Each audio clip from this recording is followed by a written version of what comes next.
aula de hoje eu vou apresentar para vocês três modelos.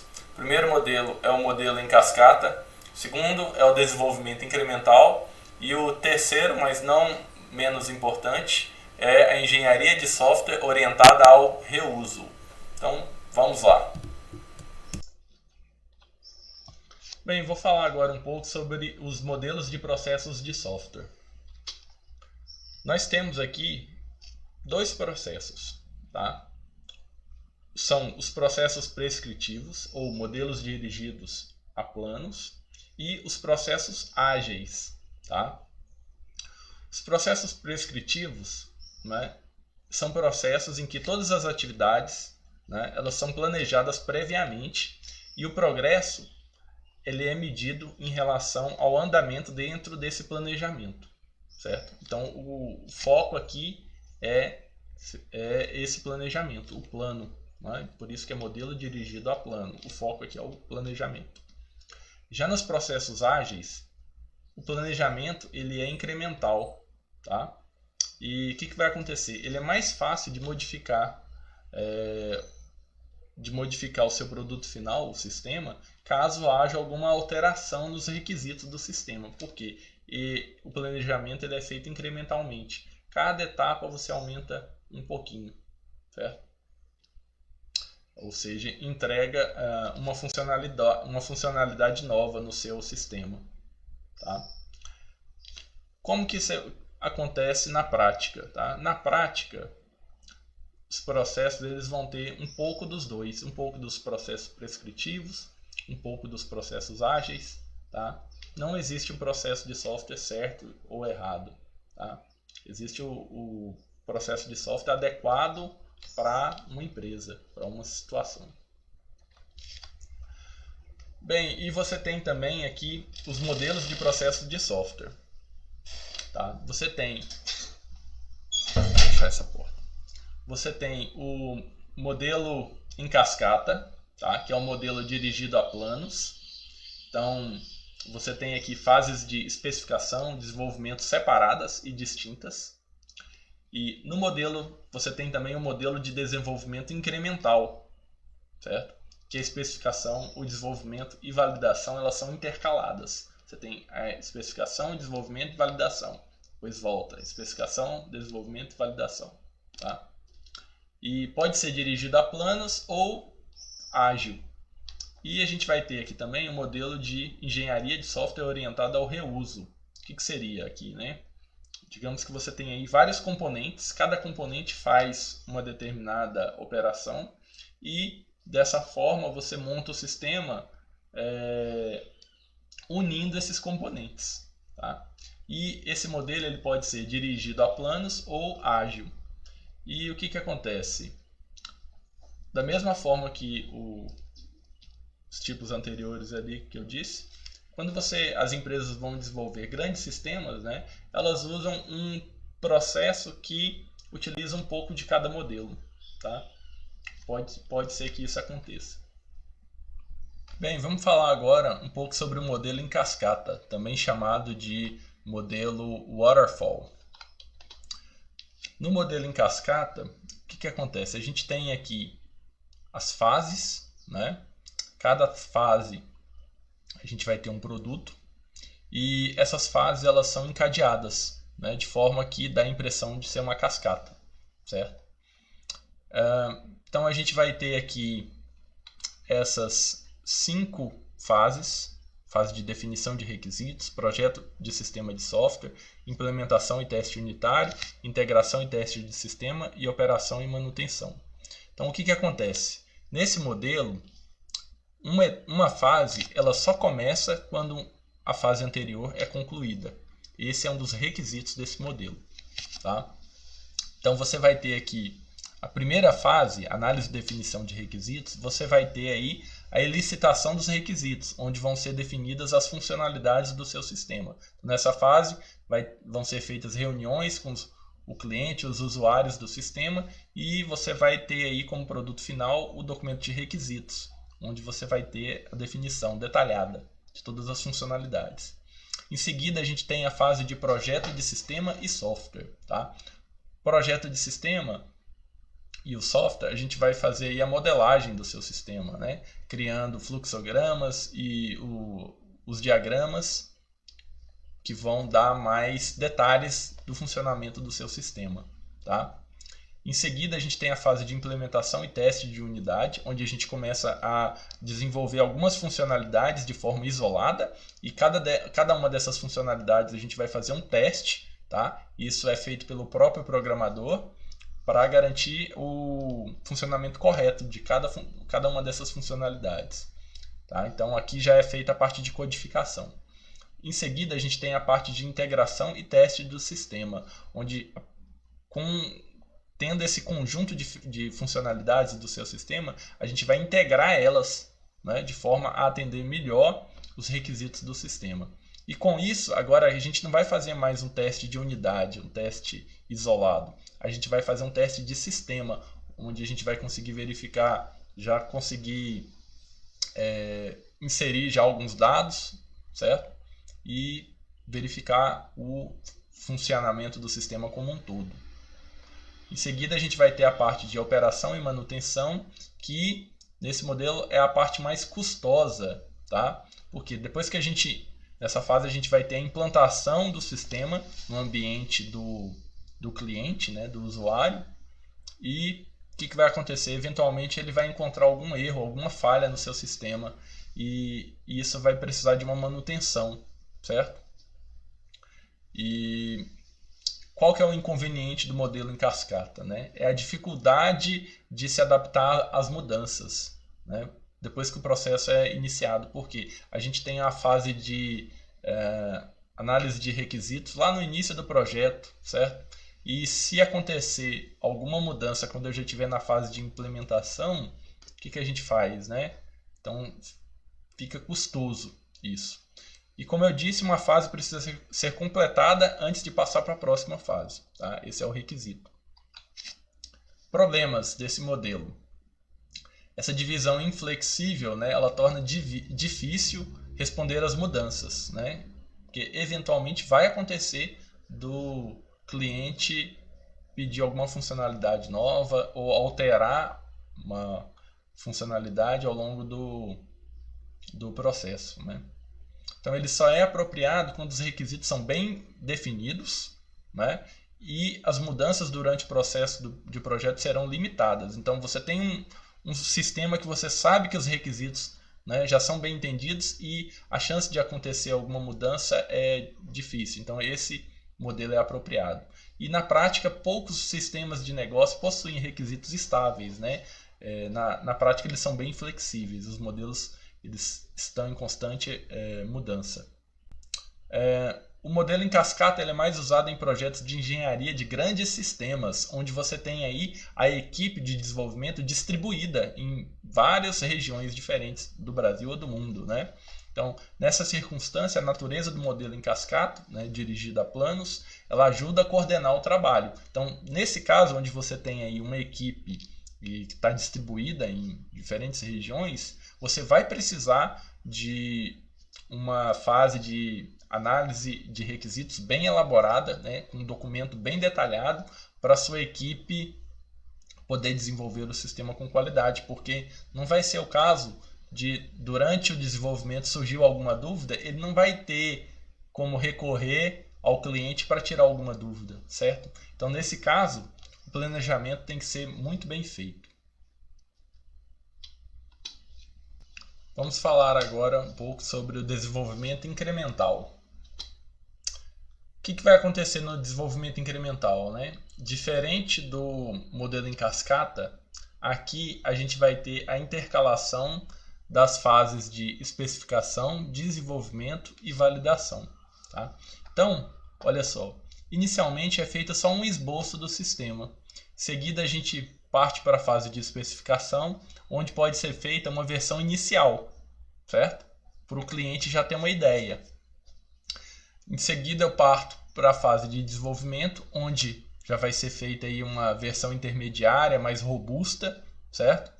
E em seguida vai ser feita a fase de validação, onde é desenvolvida uma versão final do seu sistema, certo? E aqui você pode ficar indo e voltando entre essas fases, né? A fase de especificação, desenvolvimento e validação, conforme forem verificados novos requisitos, né? Ou mudanças no processo. Quais são os benefícios do desenvolvimento incremental? Tá? Primeiramente, o custo para receber alguma mudança, né? Alguma mudança vinda do cliente, aqui o custo é muito reduzido. Então, na fase de licitação de requisitos, a documentação ela é bem menor do que no modelo em cascata, né? Porque a gente não tem um foco na documentação. Então, nesse processo é mais fácil também obter um feedback do cliente, tá? Por quê? Porque você pode já fazer, conforme você tem aqui essas versões inicial ou intermediária, você pode apresentar elas para o cliente e já ter um feedback. E ele pode fazer algum comentário, né, nessa demonstração que você fizer. E ele já vai ter uma ideia de como que vai ser o software. E nisso já podem surgir correções na fase de requisitos, né, ou surgimento de novos requisitos. E aqui também há uma possibilidade de mais rapidez na entrega, né, e implantação do software. Porque o cliente já vai ter contato ali direto no desenvolvimento, já que ele vai ter acesso a essas versões intermediária e inicial. Então, pode ser que você já implante para ele uma versão quase final, né? Para que ele já possa usar. Porque ele já vai ter uma noção melhor do que esse sistema, de como que esse sistema está funcionando. Mas nem tudo são flores e esse processo também tem alguns problemas, tá? O primeiro problema é que o processo ele não é visível. O que seria isso, né? O gerente, como que o gerente vai medir como que está o desenvolvimento do sistema de uma forma geral? Porque você tem aí algumas funcionalidades que não tem como mensar diretamente quanto tempo isso vai demorar, porque as fases ali elas estão em constante evolução, podem surgir novos requisitos conforme surgem conforme são implantadas novas funcionalidades no sistema, né? Então isso é um problema. Então nesse caso não tem muita vantagem em produzir uma documentação muito robusta, né? Porque se o sistema passa por uma modificação, você vai ter que atualizar essa documentação e isso vai ser muito custoso, certo? Então não vale a pena.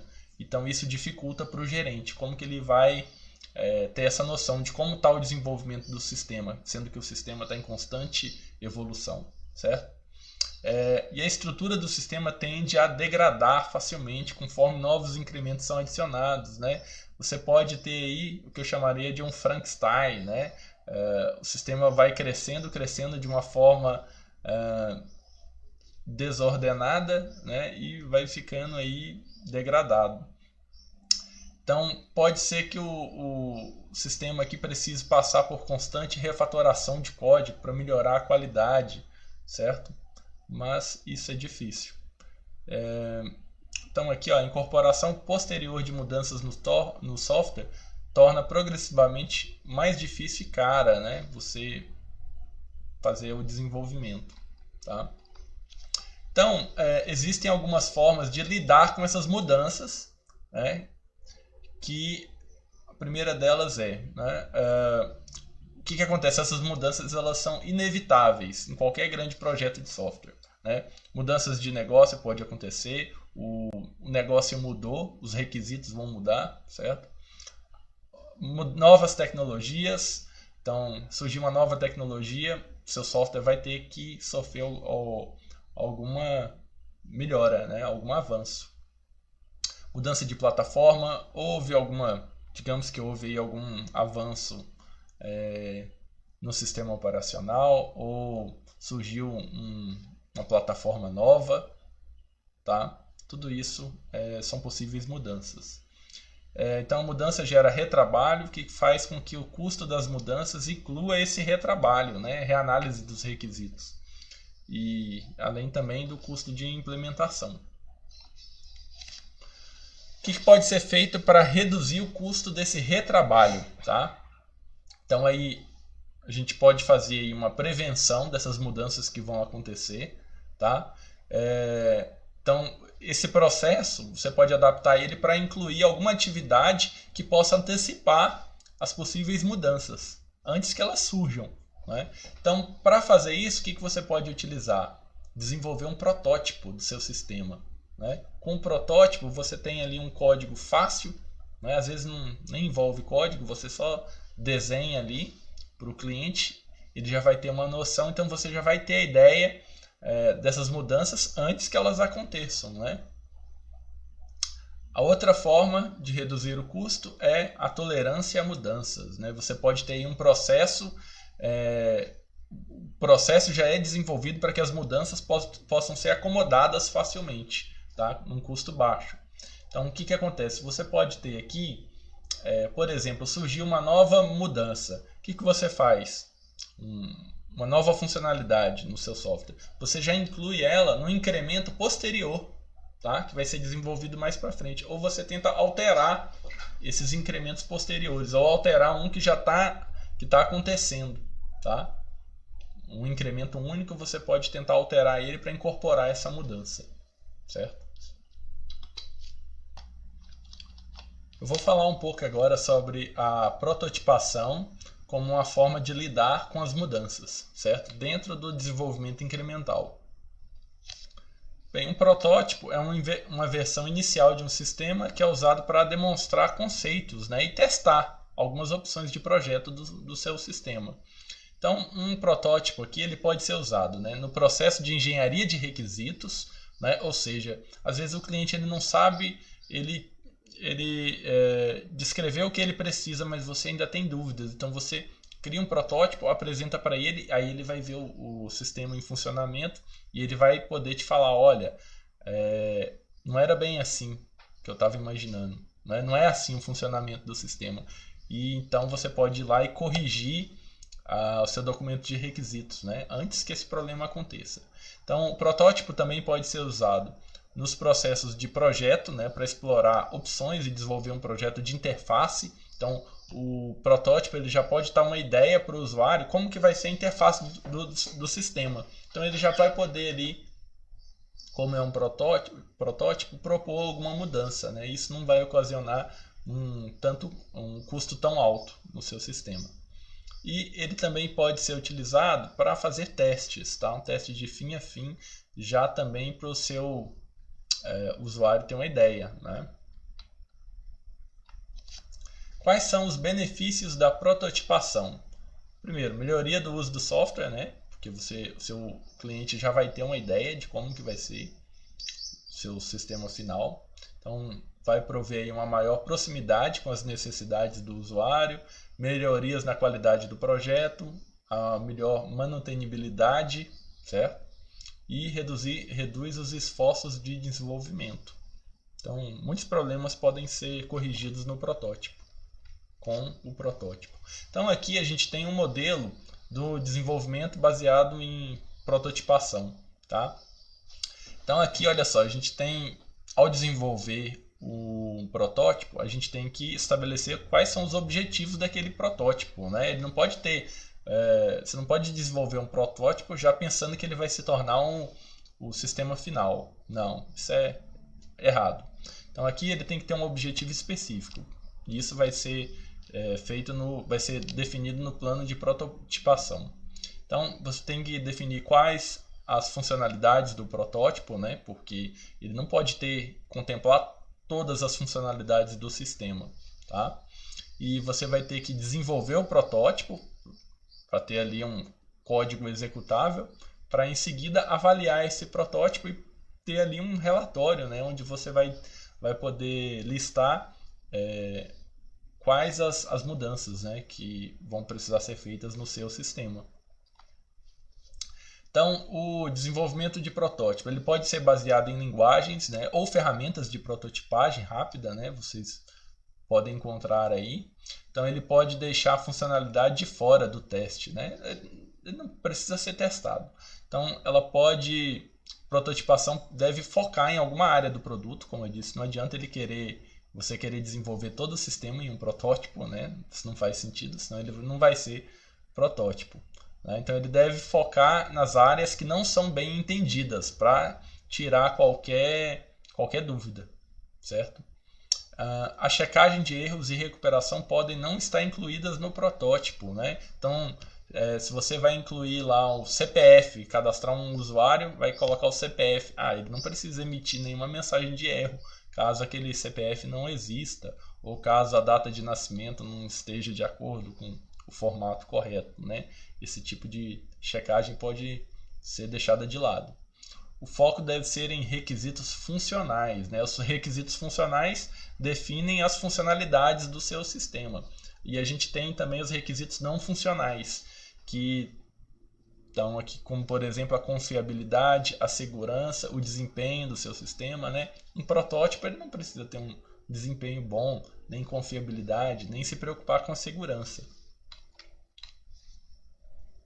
Então, como eu disse, né, pode ser que tenha aí uma pressão, o cronograma está atrasado, o gerente está ficando doido, então pode ser que aconteça aí uma pressão para que o desenvolvedor transforme aquele protótipo num produto final, tá? E isso é péssimo, tá? Então o protótipo ele tem que ser descartado depois que ele atingir os objetivos dele, tá? Porque ele não tem uma base boa para um sistema em produção. O protótipo ele é feito para ser rápido, né? A ideia geral é que o protótipo seja rápido. Então pode ser impossível ajustar o sistema para alcançar os requisitos não funcionais que o protótipo não contempla. Então os protótipos eles não possuem documentação, né? Já é um problema. Geralmente a estrutura do protótipo já é degradada por mudanças rápidas, né? Vai ser um código porco. E provavelmente o protótipo não irá alcançar os padrões normais de qualidade organizacional, tá? Vamos ver aqui agora um pouco sobre o desenvolvimento incremental, utilizando a entrega incremental como forma de tratar as mudanças, certo? Bem, a entrega incremental, a ideia é o seguinte, é meio que fazer o que a gente faz na vida real, né? Você não pega um projeto e desenvolve ele totalmente do zero e entrega ele, né? A versão final. E espera surgir a versão final para fazer a entrega. Não, o que você faz? Você faz aos poucos. Então, primeiro você faz uma funcionalidade e entrega para o cliente, certo? Depois vai lá, ele cita uma outra funcionalidade, desenvolve e entrega para o cliente. E assim vai sucessivamente, certo? Então, a entrega incremental, ao invés de entregar o sistema em uma única entrega, a versão final, o desenvolvimento e a entrega são distribuídos em incrementos, né? E cada incremento vai entregar uma parte da funcionalidade necessária do sistema. Então, os requisitos aqui são priorizados, o usuário, o cliente, ele vai definir quais são as prioridades e quem tiver a prioridade mais alta vai ser desenvolvido primeiro, certo? Então, assim que o desenvolvimento do incremento, né, daquele incremento ele é iniciado, ele não pode passar por nenhuma mudança de requisitos. Qualquer mudança de requisitos ali só pode ser feita nos incrementos posteriores, certo? A evolução aí é só nos incrementos posteriores. Então, o que vai acontecer? No desenvolvimento incremental, né, você desenvolve o sistema em incrementos e avalia cada incremento antes de passar para o próximo, certo? Essa abordagem normalmente é utilizada em métodos ágeis, a gente vai estudar mais para frente, e cada entrega vai ser feita a avaliação por meio de um representante do cliente ou um usuário. E já a entrega incremental, ela implanta um incremento para o usuário final. Então aqui já no ambiente de implantação você vai lá e colocar esse incremento. Não é um protótipo. A avaliação é mais realista sobre o uso prático do software, né? E difícil implementar para sistemas substitutos. O que seria um sistema substituto? Você já tem um sistema lá funcionando e por algum motivo ele vai ser substituído, né? Mas o usuário, o cliente, ele não vai querer ficar usando um sistema que só tem parte das funcionalidades, né? Então pode ter essa rejeição. Então, devido aos incrementos possuírem menos funções do que o sistema que está sendo substituído, tá? Essa é a dificuldade. Então aqui a gente tem um exemplo de um modelo incremental, de entrega incremental aqui, tá? Então olha só, primeiro é feito a definição do esboço dos requisitos, depois a atribuição dos requisitos ao incremento, então projeta a arquitetura, desenvolve o incremento do sistema, certo? Beleza. Aí o que vai acontecer? O sistema está incompleto, quer dizer, você vai vir para essa etapa aqui, validar os incrementos, né? Então você vai integrar os incrementos com o restante do sistema, vai fazer a validação do sistema e por fim decide, né? Vamos implantar os incrementos. O sistema está completo ou incompleto? Se está completo, beleza, termina aqui a versão final. Se está incompleto, aí a gente vai desenvolver novo incremento do sistema. Quais são as vantagens? Os valores podem ser entregues ao cliente junto com o incremento e funções do sistema ficam disponíveis mais rapidamente, né? O cliente já vai ter acesso rápido ao sistema. Primeiros incrementos agem como protótipos. Assim, o que acontece aqui?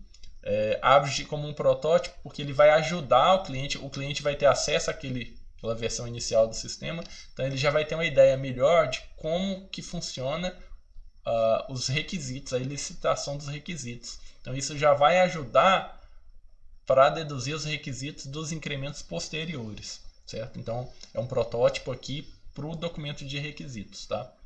Então ele vai ter um menor risco, né, caso aconteça uma falha geral do projeto aí, porque você está desenvolvendo incrementalmente, então tem um risco menor.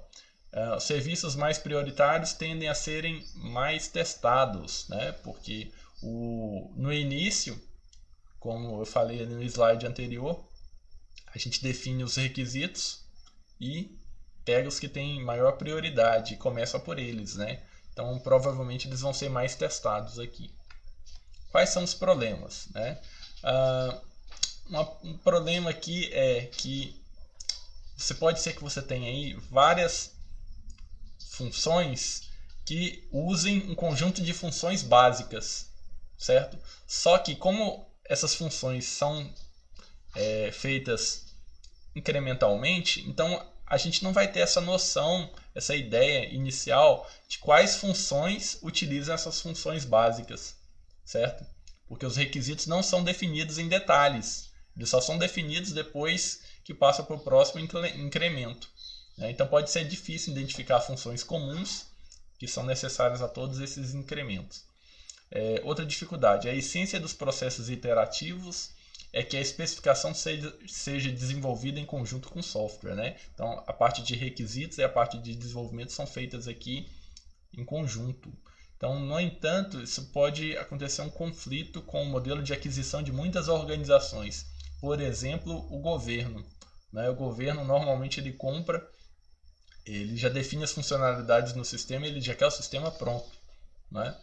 Então, nesse caso aqui, ou no caso uma instituição grande, né, qualquer, uma empresa grande. Então, nesse caso aqui é difícil você fazer um contrato, porque tem que ser um contrato de prestação de serviço, no caso, porque o sistema vai ser... Você vai começar a desenvolver um sistema que você não tem ideia aqui das funcionalidades. As funcionalidades elas vão sendo descobertas ao longo do processo de desenvolvimento aqui. Então, tem essa dificuldade na hora de definir um contrato de desenvolvimento, certo? Então vamos ver agora o desenvolvimento incremental utilizando o modelo espiral de Bowen para o tratamento de mudanças, certo? Então olha só, esse modelo em espiral, ao invés de utilizar uma sequência de atividades, como a gente viu aqui nos outros modelos, aqui ele vai utilizar uma espiral, tá? E cada loop nessa espiral vai ser uma fase do processo, tá? As fases aqui elas não são fixas, como especificação ou projeto, tá? Os loops na espiral, então, eles são escolhidos de acordo com a necessidade da empresa, né? Ou do cliente, certo? E aqui os riscos são avaliados explicitamente e resolvidos no decorrer do processo. Então é o primeiro modelo que a gente vê falando em riscos, né? Então aqui tem uma análise desses riscos e uma forma de tratar. Então aqui a gente pode ver o modelo de processo de software espiral de Bowen. Tá? Então, mais internamente aqui, a gente poderia ter as fases mais voltadas para a etapa de requisitos, certo? E conforme a gente vai mais externo, né, a espiral, a gente poderia ter aí fases mais voltadas para o desenvolvimento, certo? E como eu disse aqui, a gente vai ter uma fase, olha só, de análise de riscos, tá? Que é importante. Então, primeiro aqui, quais são os setores ali na nossa espiral? A gente vai ter aí, primeiro, a definição dos objetivos. Então, a gente vai definir os objetivos para cada fase. Como eu disse, não tem objetivo pré-definido, certo? Em seguida, a gente vai avaliar e tentar reduzir os riscos, tá? E, assim, como eu disse, é o único modelo, por exemplo, que a gente vai tentar fazer essa análise, essa avaliação dos riscos. Então, por exemplo, digamos que houve aí uma mudança de linguagem, certo? Então, pode ser que aquela linguagem tenha algumas dificuldades com compiladores ou o ambiente de desenvolvimento. Então, o que vai ser feito ali? A gente vai tentar listar todas as dificuldades que a gente pode encontrar e tentar saná-las, certo? Uma proposta aqui de resolver os problemas é: se encontrou um risco, o que faz? Desenvolve um protótipo. Tá? Então aqui no modelo a gente sempre vai ter, olha só, análise de riscos e em seguida de um protótipo, tá? Que não é obrigatório, é uma possibilidade. Em seguida a gente tem a fase de desenvolvimento e validação, que um modelo de desenvolvimento para o sistema é escolhido, certo? Um modelo genérico qualquer. E pode ser qualquer um dos modelos que a gente viu. Planejamento, projeto é revisto e a próxima fase da espiral é planejada. Então essa fase de planejamento já é para tentar definir um objetivo para a próxima fase da espiral. Vou apresentar agora um pouco sobre o Rational Unified Process. Tá? O Rational Unified Process, ou simplesmente RUP, né, e aportuguesando, RUP, é um processo genérico moderno derivado do trabalho em UML. Né? Então, são os mesmos criadores do UML desenvolver esse processo. E então, Rational era uma empresa de desenvolvimento de software, que era, se eu não me engano, Rational Software Corporation, certo? Que apresentou esse processo. Mas em seguida a Rational ela foi comprada pela IBM, então a IBM adquiriu esse modelo e inclusive até mudou o nome dele, virou IBM Rational Unified Process. Tá? Então aqui, diferente dos outros modelos que a gente viu, onde você utiliza a ideia de um daqueles nossos modelos genéricos que a gente viu, aqui ele utiliza aspectos dos 3 modelos. Na verdade, falta a gente ver um. Tá? Quais são esses modelos? O primeiro deles é o modelo em cascata, né? Ou waterfall. Em seguida, o modelo incremental.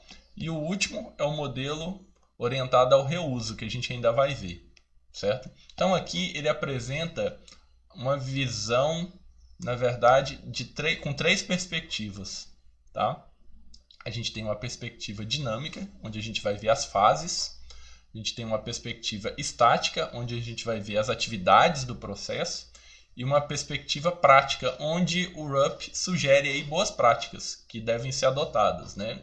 Mas, como eu sempre digo, aqui são apenas recomendações, nunca são obrigações. Então, na visão, numa perspectiva dinâmica, aqui a gente vai ter essas fases. São 4 fases e essas fases elas estão dentro de um processo iterativo, onde elas são repetidas continuamente. Então a gente vai ter aqui a fase de concepção, elaboração, construção e transição. Na fase de concepção, o que vai acontecer? Né? Vai ter ali a criação dos casos de uso, onde você vai definir quais são as funcionalidades do seu sistema. Na fase de elaboração vão ser desenvolvidos aí os modelos, diagramas, utilizando a UML para descrever o seu sistema. Na fase de construção, a gente vai ter aí basicamente a implementação em código, não é? E a fase de transição, a gente vai ter a implantação do sistema, né? A transição seria tirar o sistema do ambiente de desenvolvimento e colocar ele já no ambiente já final, né? De implantação. Então, olha aqui. Na fase de concepção, ele vai estar preocupado com o business care, né? Para o sistema. Na fase de elaboração, a gente vai ter aí um maior entendimento do problema, né, e da arquitetura do sistema, utilizando os diagramas da UML. Na fase de construção, né, a gente vai ter, além do desenvolvimento utilizando alguma linguagem de programação, a gente vai ter também os testes, né, fase de projeto, desenvolvimento e teste do seu sistema. No caso aqui, teste alfa. Já na fase de transição, você vai ter a implantação do sistema no ambiente final, certo? E provavelmente aqui uma possível manutenção para garantir que o seu sistema está atendendo aos requisitos do usuário, né, do seu cliente. Então aqui já apresentando a perspectiva estática, olha só, além das fases que eu defini anteriormente, então a gente vai ter aqui um workflow, que em português ficou traduzido como disciplinas, tá? Então a gente vai ter aqui várias disciplinas, tá? No caso aqui, 6 delas são as disciplinas básicas e 3 delas são as disciplinas de apoio, certo? Então a gente vai ter aqui a modelagem de negócios, os requisitos, análise e design, implementação, teste e implantação, certo? Essas são as disciplinas básicas. As disciplinas de apoio são gerenciamento de configuração e mudanças, gerenciamento de projetos e o ambiente, tá? Então cada uma dessas disciplinas vai ter uma maior atuação em diferentes fases de desenvolvimento. Então a disciplina de modelagem de negócios e requisitos, elas vão ter uma maior atividade na fase de iniciação. As disciplinas de análise, design, implementação, elas vão ter uma maior atividade na fase de elaboração, certo? E construção. A disciplina de teste, ela já vai ter aqui, ó, uma maior atividade a partir da fase de elaboração e construção. E a disciplina de implantação vai ser já no finalzinho da fase de construção, que ela vai ter uma maior atividade no início da transição, certo? As disciplinas de apoio, por exemplo, gerenciamento de configuração e mudanças. Aqui você pode usar como um apoio uma ferramenta, né? Como por exemplo o Git, para fazer esse gerenciamento de mudanças aqui. Então vai ter uma maior atividade na fase de construção, né, e transição, onde provavelmente vão acontecer algumas mudanças. A disciplina de gerenciamento de projetos, ela já tem que ter uma atividade ao longo de todas as fases, certo? E a disciplina de ambiente, o que seria, né? Seria você garantir que a sua equipe vai ter as ferramentas necessárias para atingir o objetivo final desse processo, tá? Então aqui, olha só, essa disciplina ela tem que ter um pouco de atividade em todas as fases, certo? Então, outras características aqui em relação à iteração, certo? A gente vai ter uma iteração intrafase, ou seja, dentro de cada fase você vai ter aí um processo iterativo, certo? E incremental. E dentro interfase vai ser entre as fases. Ou seja, a gente pode ter um loop aqui, como eu mostrei para vocês no diagrama anterior, onde o conjunto de fases ele é repetido, tá? Então, essa é a diferença. Intrafase você vai ter um processo iterativo dentro da fase, certo? E interfase você vai ter aí um conjunto de fases sendo repetido. E da perspectiva prática, a gente vai ter aqui o conjunto de boas práticas do RUP, certo? Que são, primeira delas, desenvolver o software iterativamente, ou seja, você vai planejar incrementos que vão ser adicionados ao seu sistema, certo? E para definir esses incrementos, você vai para desenvolver esses incrementos, você vai definir aí as prioridades e vai começar por aqueles que têm uma maior prioridade. Gerenciar os requisitos. Então aqui você vai ter que documentar explicitamente os requisitos e fazer o controle das mudanças desses requisitos. Tá? Usar arquiteturas baseadas em componentes. Né? Quando você já tem componentes prontos que fazem alguma funcionalidade, a sugestão aqui é que você tente usar esses componentes e reusar, né, esses componentes para não ter que reinventar a roda. Modelar o software visualmente. No caso, como eu falei para vocês, o RUP ele surgiu junto com o UML. Então aqui o ideal é que a gente utilize sempre os diagramas da UML. Verificar a qualidade do software. Né? Se a empresa já tiver algum padrão de qualidade, você tem que garantir que o software está atendendo a esses padrões. E controlar as mudanças do software, né? Ou utilizando alguma ferramenta para gerenciamento de mudanças, ou uma ferramenta como o Git, certo? E além disso, controlar as mudanças também nos requisitos, né? Na documentação.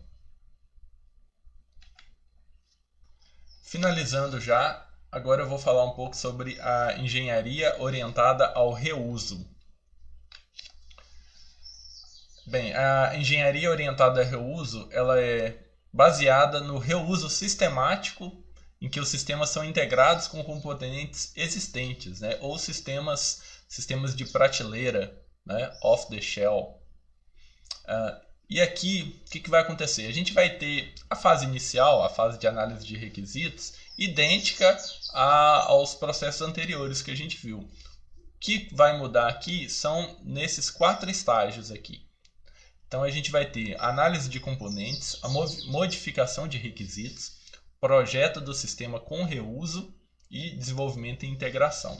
Tá? Então o reuso é uma abordagem na construção de vários tipos de sistemas de negócio, tá? Onde você tem ali softwares de prateleira, onde eles são vendidos já aproveitando diversos componentes, né? São desenvolvidos aproveitando diversos componentes para dar uma solução final para o mercado.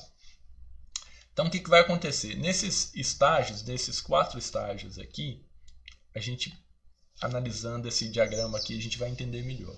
Então, a gente vai ter, como eu disse, a fase de especificação dos requisitos, que não muda nada. Mas aí, o que vai acontecer? A gente vai pegar e fazer uma análise já dos componentes existentes, né? Pesquisando qual componente que a gente pode utilizar para atender aquele requisito, certo? E o que vai acontecer? Caso a gente não encontre um componente que atenda de forma integral aquele requisito, a gente vai tentar alterar o requisito, certo? Para tentar, de forma que possa usar aquele componente. Então, em seguida, o que vai acontecer? A gente vai fazer, depois que eu fizer a alteração dos requisitos, então eu vou fazer aí um projeto do sistema utilizando diversos componentes para tentar atender o objetivo do sistema, né, de alguma forma. Em seguida, caso tenha algum componente algum requisito que a gente não consiga atender utilizando os componentes existentes, aí sim eu vou ter que fazer um desenvolvimento, certo? Para tentar integrar os componentes que eu consigo fazer o reuso, certo? E por fim, a gente vai ter aí a validação do sistema para verificar se o sistema atende os requisitos. Então aqui a gente tem 3 tipos de componentes que podem ser desenvolvidos usando esse processo. Tá? O primeiro deles são web services, tá? Que normalmente são desenvolvidos de acordo com padrões de serviços e ficam disponíveis para alguma chamada remota via uma API. Né? A gente pode ter coleções de objetos que são desenvolvidos como um pacote de software, né? Para ser integrado como um framework .NET ou do Java, né, do J2EE, onde você tem lá vários pacotes e esses pacotes são disponíveis lá e você pode reusá-los sem qualquer alteração. E além disso, você tem aí os sistemas standalone do tipo software de prateleira, né? Ou seja, você tem sistemas que são executados localmente, né? Num computador local. Então, para isso, eles têm que ser configurados para um ambiente específico. Então, a gente tem esses 3 tipos de componentes que utilizam esse processo, né? Que podem ser que utilizem esse processo. Bem, finalizando agora, eu vou fazer aqui um resumo dos pontos importantes, né, de uma forma geral, aqui analisando tudo que foi falado nessa aula. Então, eu vou ler aqui que eu acho que vai ficar mais fácil e depois eu faço um comentário. Os processos de software são as atividades envolvidas na produção de um sistema de software, né? Isso a gente viu. O processo ele vai definir ali quais as atividades, né, que devem ser realizadas para desenvolver um software. Os modelos de processo de software são representações abstratas desses processos, ou seja, aqui é só um modelo, não é um processo que tem que ser seguido à risca, né? Você pode fazer alguma alteração nesse processo, tá? Ele não é um processo concreto.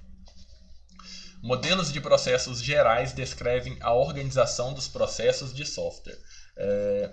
Exemplos desses processos gerais incluem o modelo em cascata, o desenvolvimento incremental e o último que a gente viu, o desenvolvimento orientado a reuso, né? Lembrando que esses processos eles podem ser adaptados, né, de acordo com os requisitos da empresa.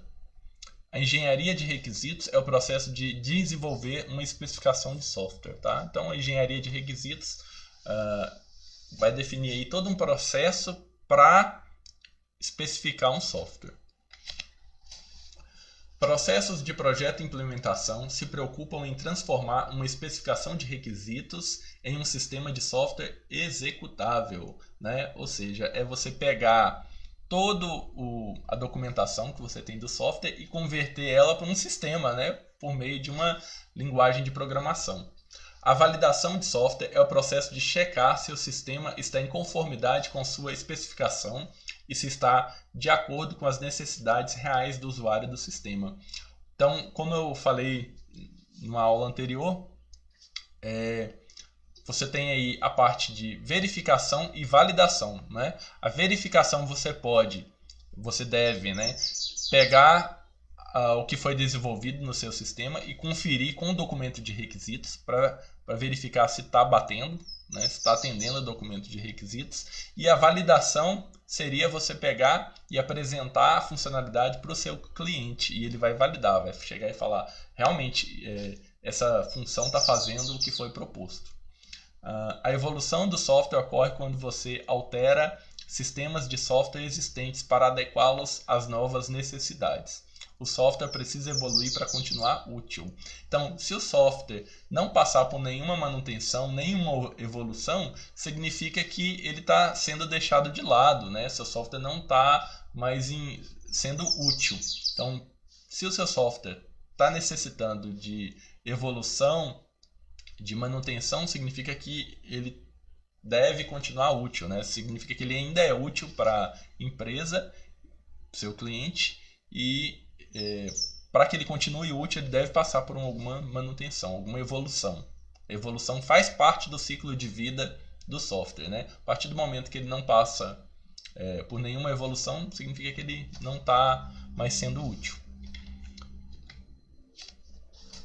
Outros pontos importantes. Os processos devem incluir atividades para lidar com mudanças, o que pode envolver uma fase de prototipação que ajuda a evitar más escolhas nos requisitos e no projeto. A gente viu aqui várias atividades que podem ser feitas para lidar com as mudanças, né? Uma delas é a prototipação. Os processos devem ser estruturados para evolução e entrega iterativa, para que as mudanças possam ser feitas sem causar problemas ao sistema como um todo, né? Então, ao desenvolver um software, você já tem que estruturar ele pensando que ele vai ter que passar por alguma evolução, certo? O RUP, ou Rational Unified Process, é é um modelo de processo genérico moderno, organizado em fases, que a gente viu as 4 fases aqui, concepção, elaboração, construção e transição, mas que separa as atividades dessas fases, requisitos, análise, projeto. Você tem ali as disciplinas, né, que acontecem em diferentes fases. E por fim, a gente finalmente chegamos ao fim dessa aula, né? E eu espero que tenha conseguido passar uma visão geral. É claro que não tem como a gente passar todos os detalhes desses modelos, então eu espero que tenha passado pelo menos uma visão geral desses modelos, e eu recomendo fortemente a leitura do livro para que vocês possam se aprofundar mais. Então, muito obrigado e até a próxima.